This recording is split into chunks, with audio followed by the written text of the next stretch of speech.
On my 60th birthday, Riley and her husband told me they were busy with work. My granddaughter had a last-minute tutoring session, and they promised to celebrate with me the next day.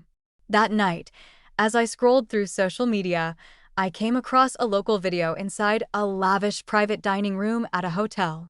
My daughter, her husband, and Charles stood together. Alongside them were the two children he once chose over us. 6 people gathered around a cake, singing happy birthday to the woman he cheated with all those years ago. And then Riley turned to her and called her Mom.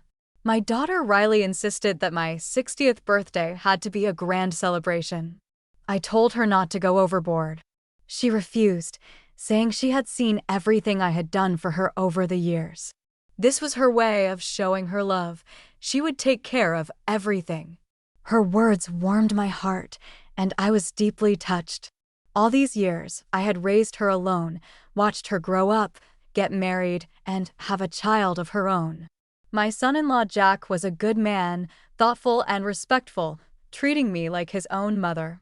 My granddaughter Annie was the sweetest little thing, always calling me Grandma in that soft, endearing voice. I was happy. The pain of Charles's betrayal had faded bit by bit over the years. So when Riley insisted on throwing a big celebration, I was truly moved. I even started looking forward to my birthday. When you get older, you crave warmth and noise. The laughter of children and the company of family gives life something to look forward to. So when the day finally arrived, I was thrilled. I got up early, dressed neatly, and took Annie to school. Riley and Jack ate the breakfast I had prepared on the table before heading to work.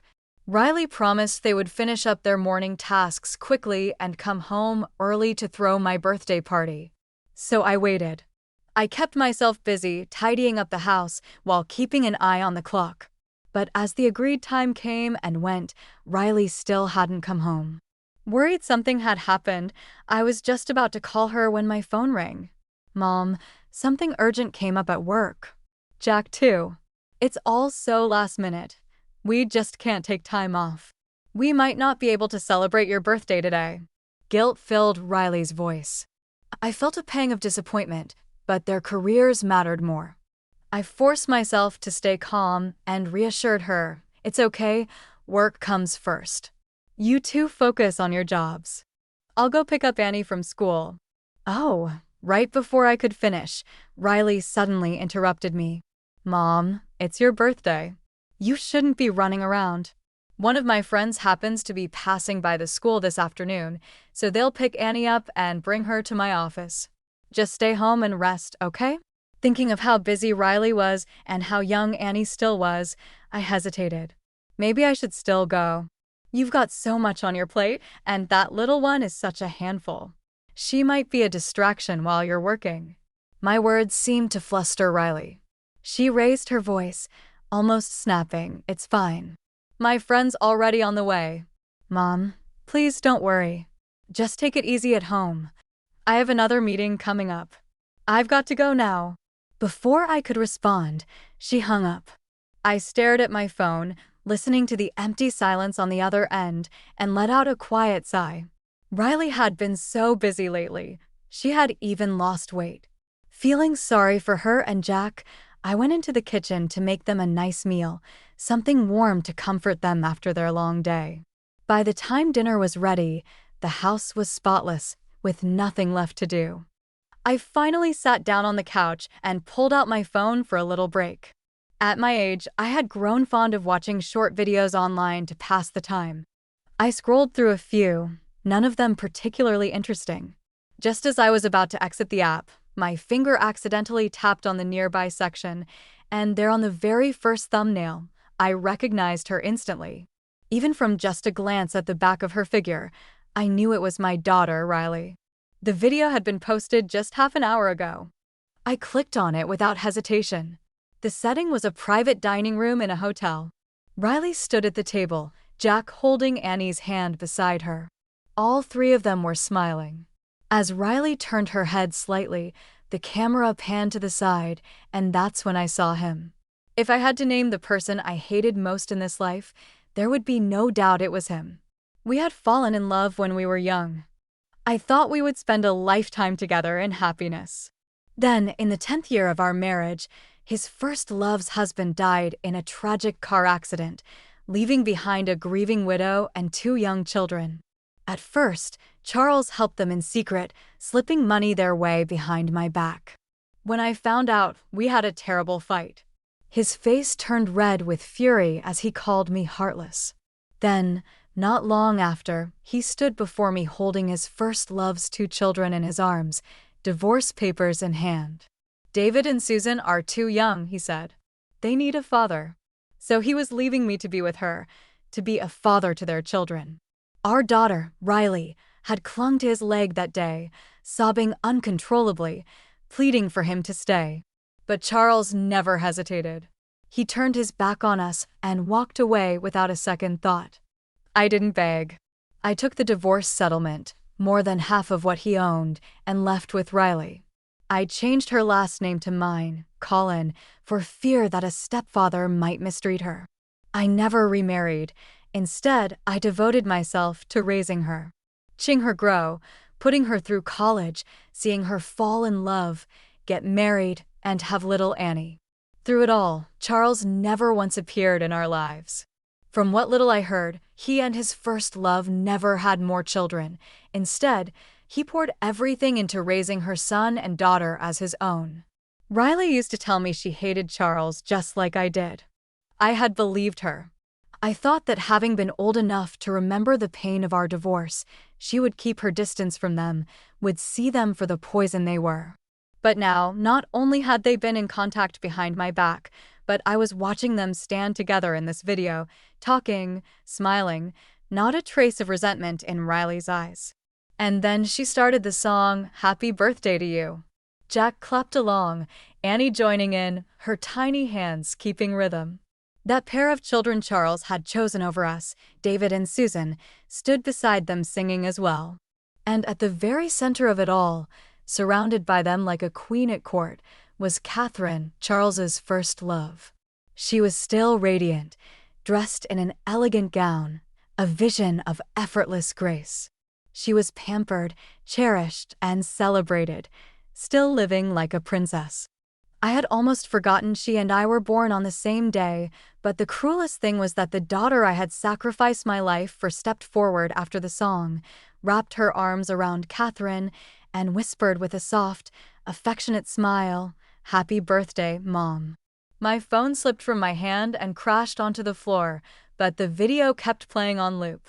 My chest tightened with a dull ache, not just from pain, but disbelief. I wanted to find an explanation, something to make this make sense.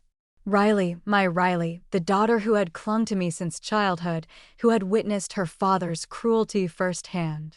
She had seen how Catherine played the part of the innocent victim, whispering, "I'm sorry," while stepping into my home and tearing my family apart. So how could she possibly call that woman Mom? I sat frozen on the couch, unable to process it until the sharp, acrid scent of something burning filled my nose. I had left it simmering on the stove. I rushed into the kitchen and turned off the heat. My mind still clouded in my distraction. I reached for the pot without thinking. The scorching metal seared my fingers, leaving a bright red burn across my skin. I was about to run my hand under cold water when the doorbell rang. When I opened the door, a delivery driver stood there holding a cake I had ordered myself. A small one. Getting older makes you sentimental. After Riley's call, I had placed an order online. Just a little cake, something to mark the day. If no one else was going to celebrate with me, I could still celebrate on my own. I set the cake on the coffee table and placed a few candles on top. Pressing my hands together, I closed my eyes and made a wish. I had already decided on my wish earlier. I wished for my Riley to live a life of happiness and ease, for Jack to love her wholeheartedly, for my precious. I wished for Annie to grow up healthy and bright. That was the wish I had planned to make, but now, the moment I shut my eyes, all I could see was Riley lying to me, telling me she had to work late while she, Jack, and Annie celebrated Catherine's birthday instead. That video flashed in my mind. Catherine surrounded by them, basking in their love, while I sat alone in a silent house, like a fool, like a joke. My own flesh and blood, someone I had carried, loved, and sacrificed everything for, had become the knife that cut me the deepest. It hurt too much. Tears spilled down my cheeks before I could stop them. Wiping them away, I made a new wish. I wished that in whatever time I have left, I can live for myself, to be truly happy. For so many years, every wish had been for Riley, for her family, never once for me. And now, looking back, it hadn't been worth it. I took a bite of the cake. It was too sweet, sickeningly rich. I forced down another bite before pushing it aside. I checked the time. It was past 11. On any other night, I would have finished tidying the house, tucked Annie into bed, and gone to sleep myself. But tonight, I couldn't sleep. The front door creaked open. Riley tiptoed inside, but the moment she stepped past the entryway, she spotted me sitting in the living room. She froze, her expression flickering with panic.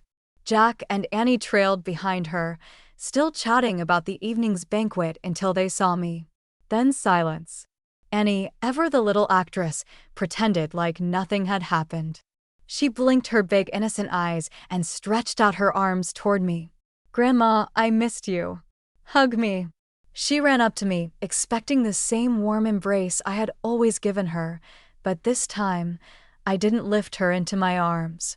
From the moment she was born, I had loved her as I once loved Riley, pouring my heart and soul into raising her. Jack had no parents, and both he and Riley worked demanding jobs. Life in the city was expensive, so I had taken care of Annie, giving Riley and Jack the freedom to focus on their careers without worry. Yet even this little girl, like her mother, had betrayed me. I looked up and saw Riley approaching, her face composed as if nothing had happened. She even feigned exhaustion, rolling her shoulders dramatically. "Work was brutal today," she said, "but don't worry, Mom. We'll celebrate your birthday properly tomorrow." Then her gaze landed on the tiny cake sitting on the coffee table. She paused. "Mom, did you buy this for yourself?" Maybe it was because the cake was so small, or maybe it was because the one they had for Catherine had been so much bigger. The guilt in her eyes deepened. There was no point in playing this game any longer, so I asked her directly, "Riley, where did you go today?" She stiffened, her gaze searching mine, scrambling for an answer. But in the end, she chose to play dumb. "What are you talking about, Mom?" "I was at work." Of course, she glanced at Jack and Annie for support. Jack nodded immediately. "Yeah, Mom, work was crazy today. I've been siblings growing up without a father, but she apologized to my mom. She even buys me gifts and treats me like her own daughter. So why keep holding on to something that happened so long ago? You're old now too. Why not just move on?" I stared at her, unable to suppress the bitter laugh that bubbled up in my throat. Charles, the father who had abandoned her without a second thought. She had spent countless nights crying in my arms, asking why he didn't want her. And Catherine, the woman who had destroyed our family, just because she bought a few gifts. Riley had so easily forgiven her. I yanked my arm away. "So, Riley, in your eyes, I'm just being unreasonable for not forgiving Charles and Catherine?" Riley nodded, her expression matter of fact. "Well, yeah. I was just a kid back then. Any anger I had has long faded. When I close my eyes now, all I remember are the happy times, how good Dad was to me when I was little.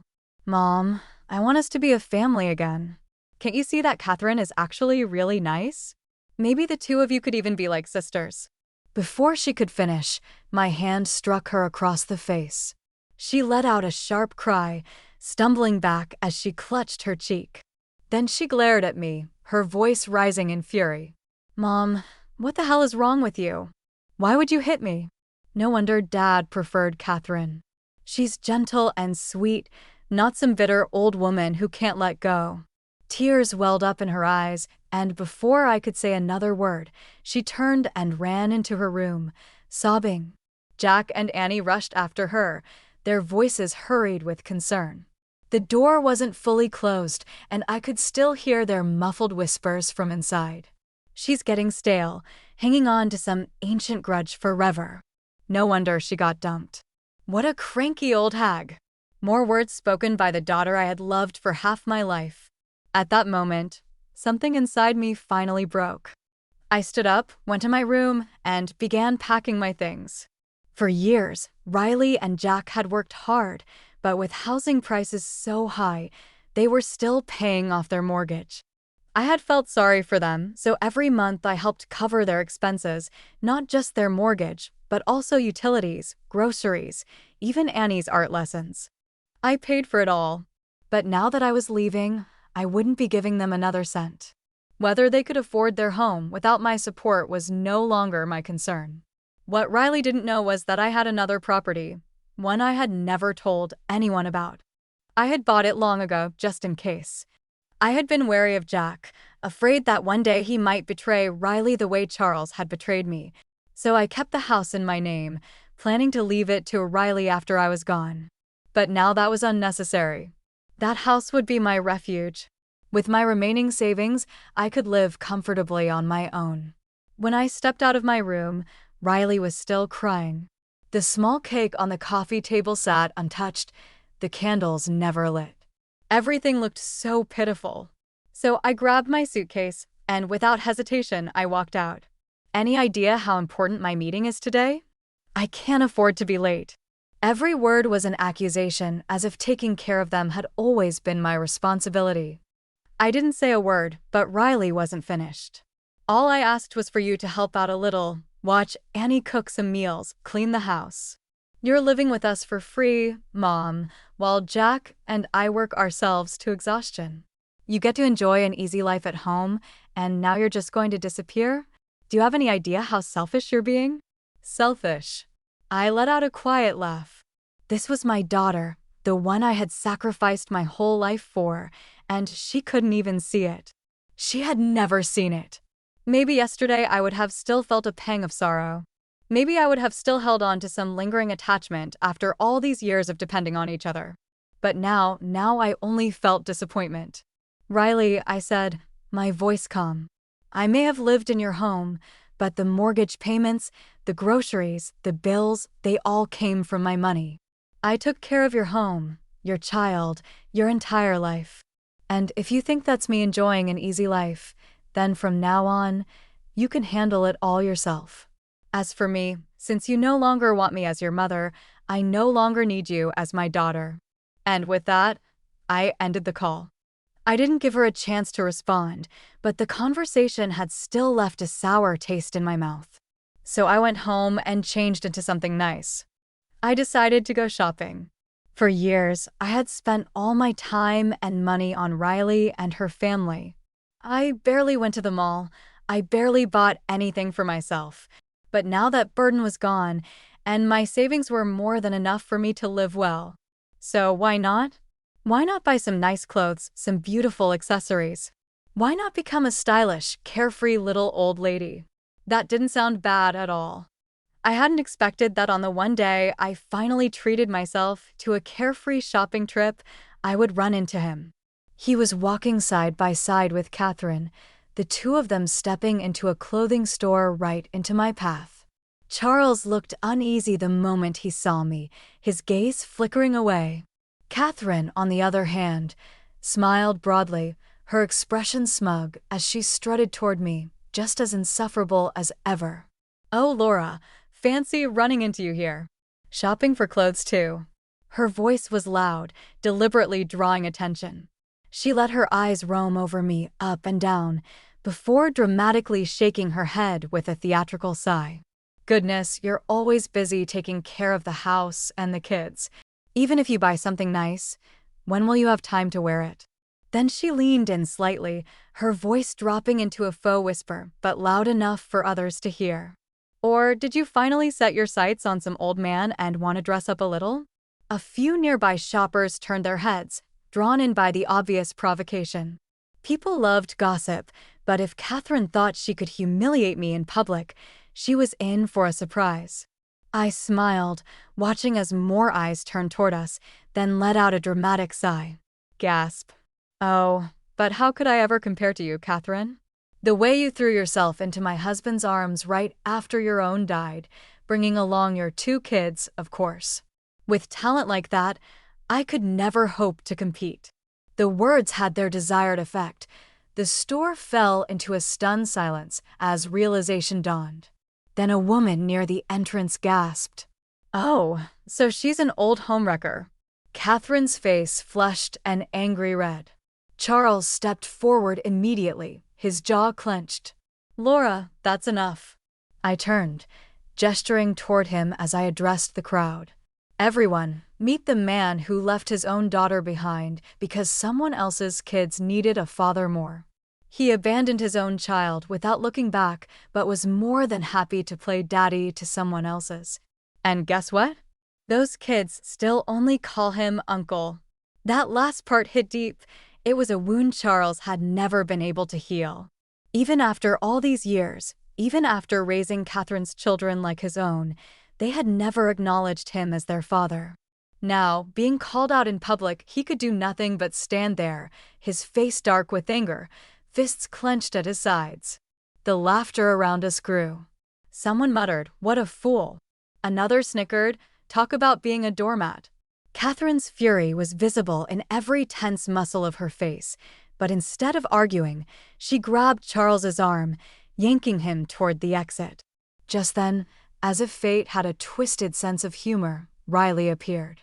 She was coming off work, walking through the mall when she spotted Catherine. "Catherine, what's wrong?" she asked, concern evident in her voice. The frustration and anger that had consumed Catherine just moments ago instantly melted away as she straightened her posture, shifting into a pitiful stance. Then she turned to me with a sigh. "Oh, it's nothing. Your mother's still upset with me, that's all. I suppose I shouldn't have asked you to celebrate my birthday with me." Her voice was soft, filled with just the right amount of sadness. Riley's eyes snapped to me, her lips pressed into a thin line. Still upset from our fight earlier, she didn't hesitate to take Catherine's hand, turning on me with an accusatory glare. "Mom, do you have to keep throwing a tantrum like this? Just look at Catherine. She's kind, gentle, and understanding. Meanwhile, you're always so bitter and angry. Do you really wonder why Dad chose her over you?" Her words were a dagger straight to my heart. I raised my hand and slapped her.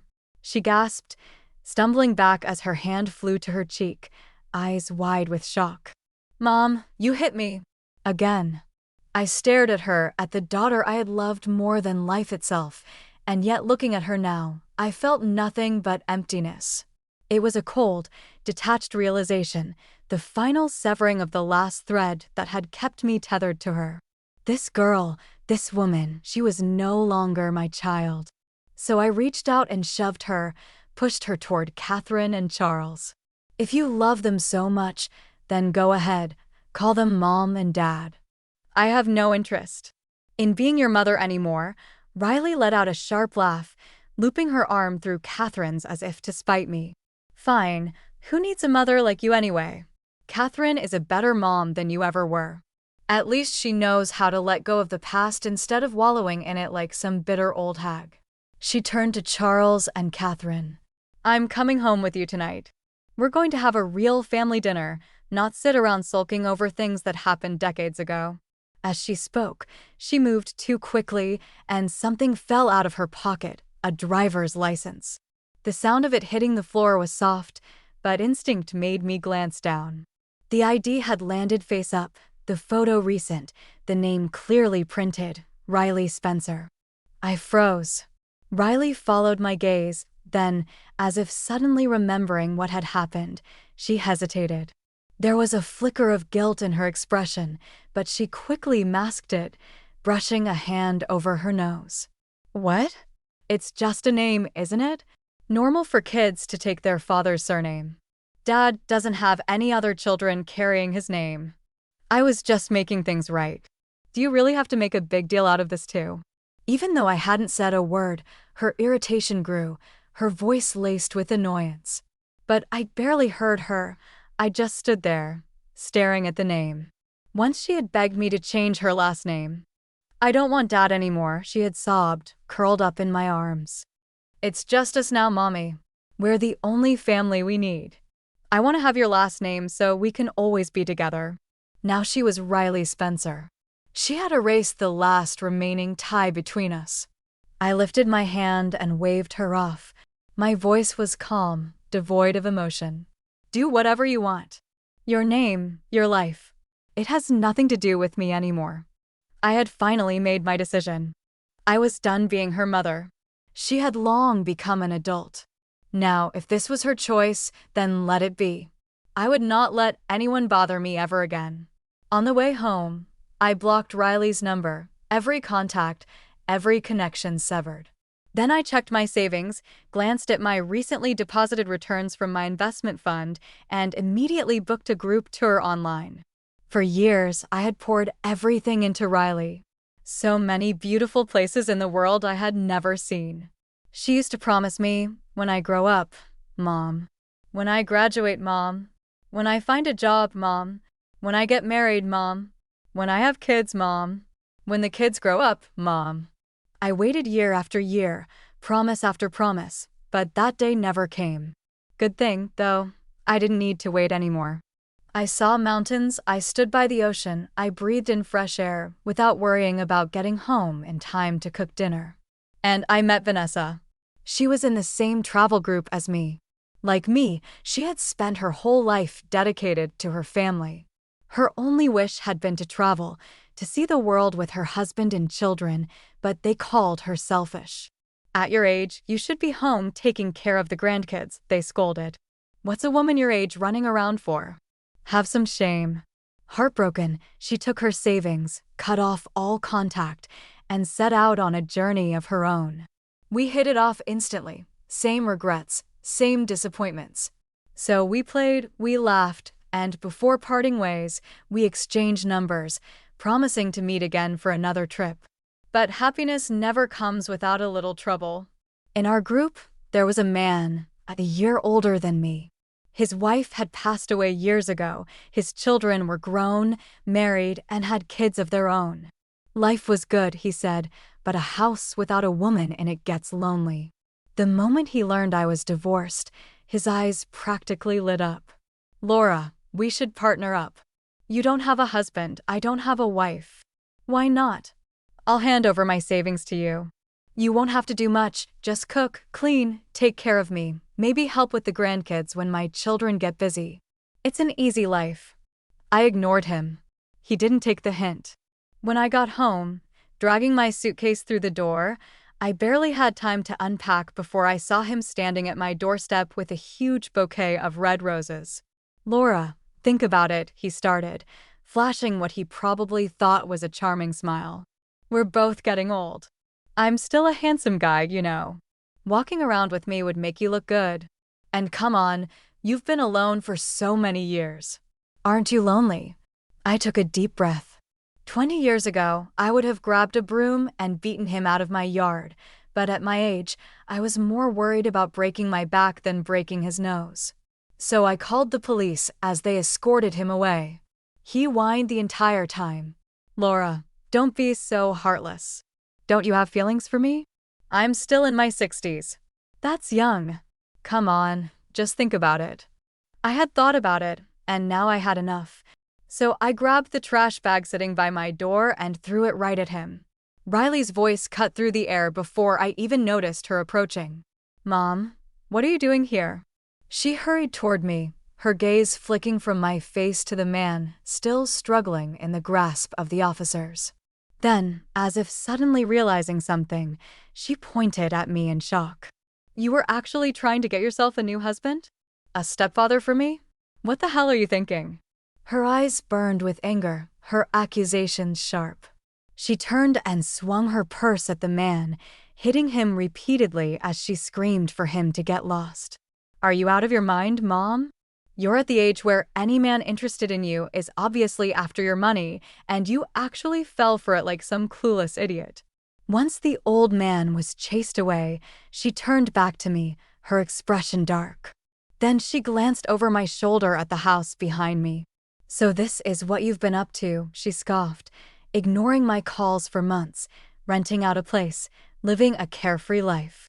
Her lips curled in displeasure as she continued, "Must be nice running away from all responsibilities while I'm stuck at home working, raising a child, drowning in housework. You just disappeared, leaving me to deal with everything. And what do you do instead? Flirt with some random old man? Wow, what a great mother you are." Her voice was thick with mockery. I watched her, my gaze ice cold. "Last time we met, I made myself clear. If you prefer Catherine so much, then go be her daughter. I'm done. I have no interest in being your mother anymore. And as for your house and your problems, none of it is my responsibility. Understand?" She blinked, finally realizing that I was serious, that I wasn't just throwing a tantrum. I had made my choice, but she refused to accept it. "What do you mean, not my mother? I came from your body. Whether you like it or not, I'm still your daughter." She crossed her arms and glared at me. "Now stop being ridiculous and come home. The house is a mess. The bills are piling up. You were the one paying the mortgage. You were the one covering utilities. Jack and I don't make much, and we have a kid to raise. We haven't saved a single dollar since you left. This is your fault." And just like that, my hand flew across her face. "Get out." I was completely, utterly done. I turned and walked toward my house, unwilling to waste another second listening to her nonsense. Behind me, she stomped her foot in frustration. "Mom, can you hear yourself? All I did was tell the truth, and you hit me again. No wonder Dad didn't want you." My steps halted. Slowly, I turned back around. She met my gaze smugly, raising an eyebrow, thinking she had won, thinking I would finally give in. So I picked up the second trash bag I hadn't thrown out yet and hurled it right at her head. "Riley," I said calmly, "Charles divorced me because he was blind and an idiot. But you're his flesh and blood, and he still threw you away for children who weren't even his. So tell me, between the two of us, who's really the joke?" There was a flicker of something in her eyes, maybe anger, maybe shame, but I didn't care. I turned my back to her again, ready to walk away for good. Just as she opened her mouth to hurl more words at me, her phone rang. She glanced at the screen, irritated, before answering. But the moment she heard the voice on the other end, she gasped. "What? The house is on fire?" Without another word, she spun around and ran. The woman who had come with her hesitated before chasing after her, shouting, "Miss Spencer, are we still looking at houses today?" Jack's parents had passed away long ago, so after he and Riley got married and had Annie, I moved in with them. I took care of their child and managed their household for years. That neighborhood had been my home, and I had made many friends there, especially Zoe. Zoe was the community's unofficial news channel. If something happened, she was always the first to know, and she never kept it to herself. So, unsurprisingly, within half an hour of the fire at Riley's house, Zoe was video calling me. We had always gotten along well. Even after I moved away, she would check in from time to time, reminding me that if I ever needed help, I only had to ask. So I picked up. The moment the call connected, Zoe's grinning face filled the screen. She turned the camera, pointing it at Riley's burned-out apartment window. "Laura, your ungrateful daughter finally got what was coming to her." She laughed, then launched into a full report on everything that had gone down these past few months. Apparently, after I left, Riley couldn't find me. Between that and the multiple slaps I had given her, she had been fuming. Fueled by that resentment, she had gotten even closer to Catherine. Now, Catherine's 2 children weren't exactly what you'd call decent human beings. David was a good-for-nothing, never liked school, never liked working, spent his days loafing around doing nothing. Susan was no better. She wasn't interested in working either. Her goal in life was to find a rich man and marry up. So when Catherine saw that Riley had managed to buy a big house, even if it was still under mortgage, she figured that was good enough. Just like that, she dumped her 2 kids on Riley. Since we're all one family now, Catherine had said they should spend more time together. Of course, David and Susan had no shame. They started showing up at Riley's place every other day empty-handed. When they arrived, they would leave with an armful of food and alcohol. David even started inviting his gang of low-life friends over for parties, turning the house into a disaster zone. Jack had put his foot down. He and Riley had fought over it, but David didn't give a damn. Then came tonight. David had snuck his friends over again. They got drunk. One of them passed out on the couch, cigarettes still burning between his fingers right next to an open bottle of alcohol. A single careless movement, the cigarette dropped, the liquor spilled, and just like that, the whole house went up in flames. Jack had just come home from work when he saw thick black smoke billowing from the windows. David, the bastard, ran outside first, and when he saw Jack, did he show even an ounce of shame? He cursed him out, blamed him for having a crappy house, said it was Jack's fault that he had almost died, and get this, demanded that Jack pay him compensation. Jack lost it. A full-blown fight broke out right there in the street. Neighbors came to break it up, but neither man would back down. Then Riley arrived. The moment she stepped into the chaos, Jack and David stopped fighting each other and turned on her instead. Together, they ripped into her, throwing blame from all directions, cursing her out like she was the root of all evil. Once the screaming match ended, the house was burned completely unlivable. With no other options, Riley tried going to Charles's place, her dear, loving father, the one she had so proudly chosen over me.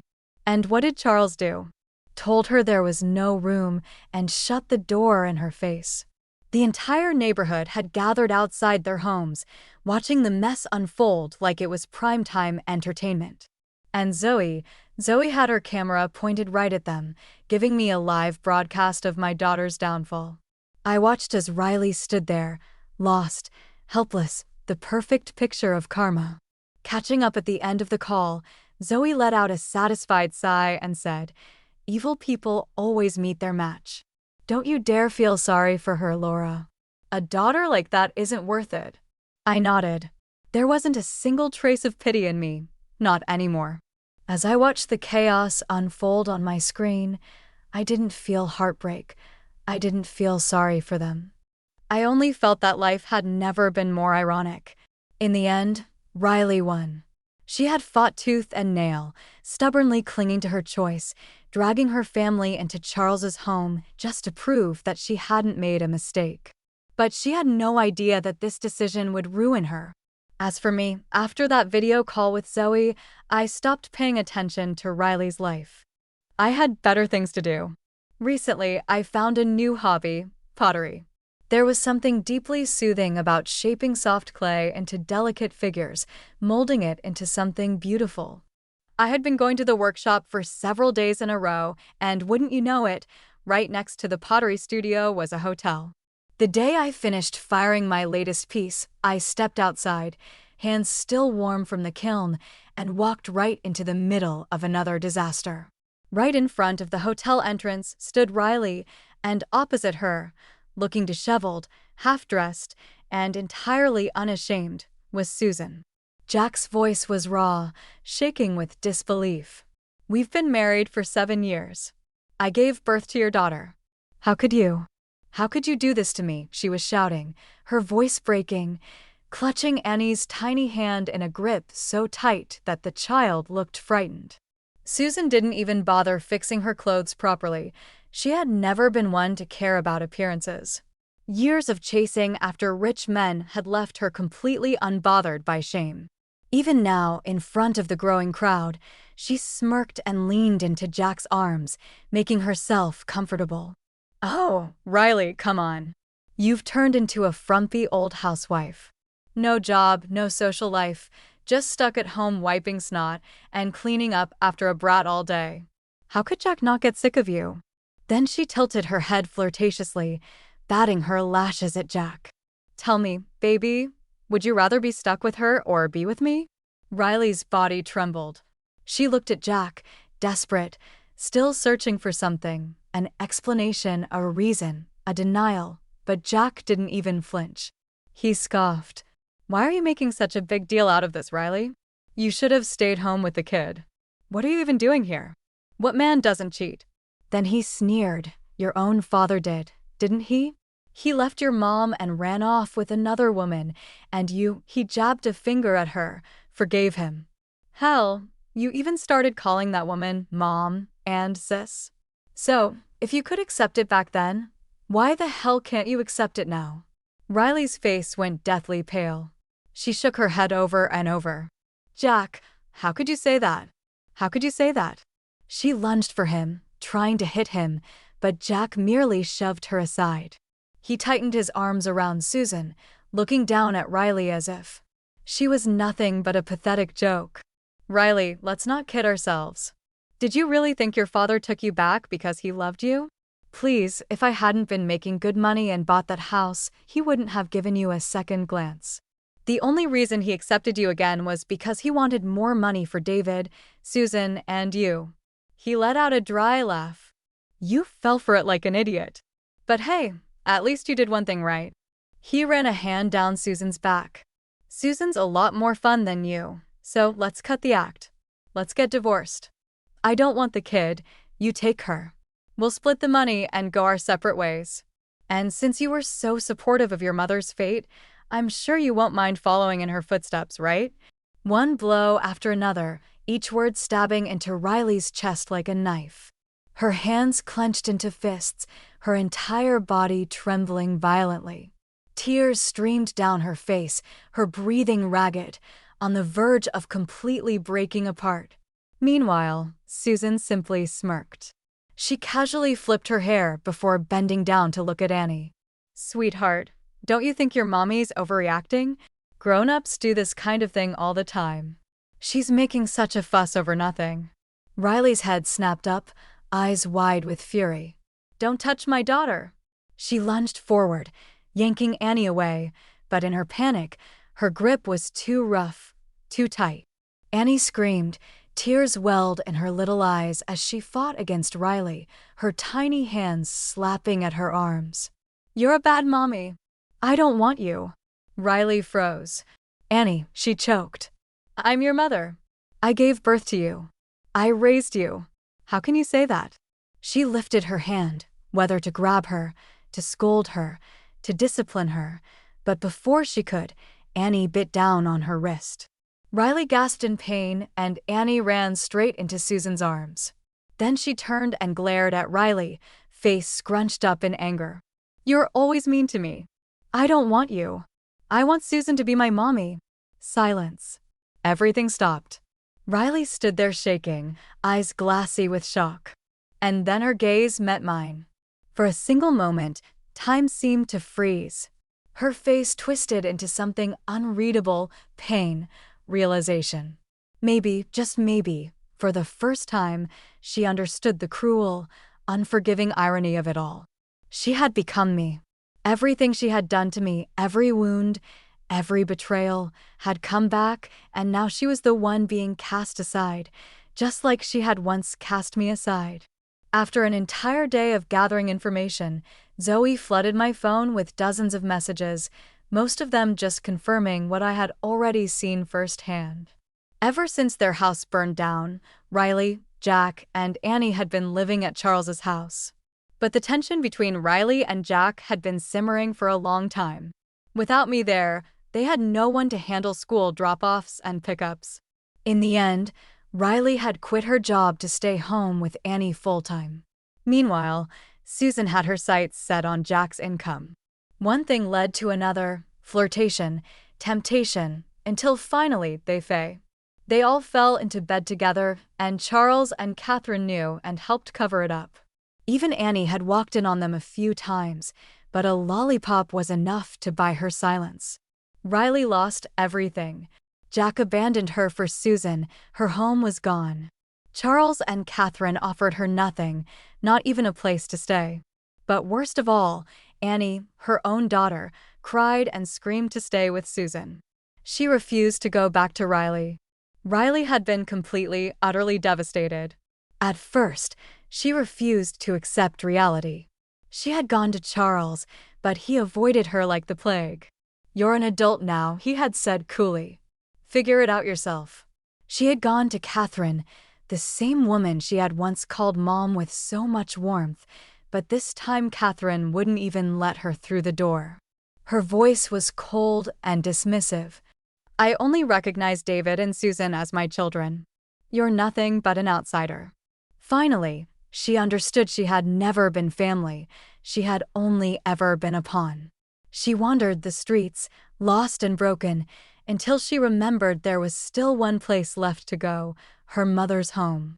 That night, Riley stood outside my door, exhausted and hesitant. Maybe she had finally realized how cruel she had been. She had lied to me, betrayed me, taken my love for granted, even stood before me and mocked me. But now she had nothing. Her hands trembled as she pressed the doorbell. When I finally opened the door, there was no surprise on my face, no anger, only calm. Riley's lips parted, but no words came out. Her throat was dry, and before she could stop them, tears spilled down her cheeks. "Mom, I was wrong." I didn't answer right away. I simply looked at her. What was I supposed to feel? Bitterness? Sadness? Satisfaction? Or nothing at all? Yet in my mind, unbidden memories surfaced of a much younger Riley, of the years when we only had each other. I let the silence stretch between us, then at last I spoke. "Wrong about what?" Her breath hitched, and she bit her lip, trying to hold back her sobs. "I shouldn't have lied to you. I shouldn't have stood by their side. I shouldn't have hurt you. I shouldn't have just assumed you would always forgive me. I should never have ignored everything you've done for me." She went on confessing her every mistake, apologizing over and over as if she could rewrite the past through sheer regret. I let her speak. I didn't interrupt. And when she finally fell silent, I said nothing. I simply stepped aside, leaving space for her to enter. "Come in." From that night on, Riley never tried to force my forgiveness. She knew she had lost that right. The only thing she could do now was prove herself. She moved in quietly, without protest, without complaints. She didn't demand that I love her like before. Instead, she started learning. She learned how to cook, how to clean, how to listen, how to care for me just as I had once cared for her. She no longer expected me to welcome her with open arms, she simply stayed. And as the days passed, so did the walls I had built. I still acted cold, I still kept my distance. But the resentment I once held wasn't as strong as before. One morning, after returning from a walk, I passed by a bakery. On a whim, I bought a box of Riley's favorite pastries. I didn't say anything when I placed them on the table, I just left them there. But when she saw them, her hands trembled and fresh tears welled in her eyes. Maybe I hadn't truly forgiven her, maybe I never would. But at least I was willing to give her a chance. Years later, Riley had rebuilt her life. She had found stability in her work, regained her independence, and eventually moved into a small apartment of her own, not too far away. She still visited me regularly. She brought fresh flowers, handmade treats, and walked with me in the evenings. For the first time, our relationship was no longer one-sided, no longer just me giving and her taking.